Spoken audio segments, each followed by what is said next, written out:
Uherském Hradišti se po 6 letech opět koná ústřední kolo soutěžní přehlídky žáků literárně dramatických oborů základních uměleckých škol z celé České republiky. Stejně jako se poměřují výkony mladých hudebníků, výtvarníků nebo tanečníků, měří své síly také žáci literárně dramatických oborů základních uměleckých škol. Ti nejlepší v republice v kategorii jednotlivců se v tomto týdnu sjeli do Uherského Hradiště, kde se utkají v ústředním kole. Soutěžní přehlídka je naplánována od čtvrtka 3. až do neděle 6.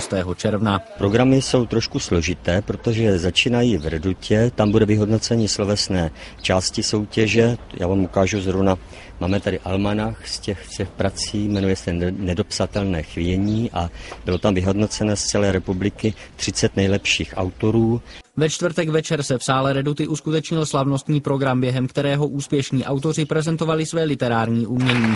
Zpestřením programu pak byl recitál Oldřicha Janoty. Nabitý program však účastníky akce čekal i po zbylé dny. V pátek se například soutěžilo v přednesu, monolozích i dialozích. V sobotu byl na programu přednes. V sobotu večer bude slavnostní vyhodnocení, předání tady takových předmětů.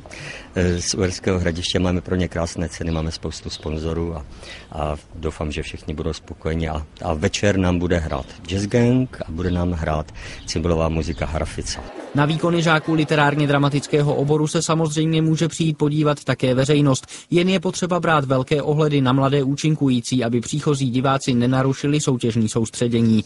Zpestřením akce bylo nepochybně také úvodní vystoupení představitelů kulturních institucí i politické scény pod vedením ředitele Nemravy v čele se starostou města Liborem Karáskem. V soutěžním klání se utkala víc jak 100 soutěžících. Já když jsem byl na umělecké radě posledně, tak tam jsme se bavili o tom, jaká bude ta soutěž a na konci jsem se ptal, a kde to bude?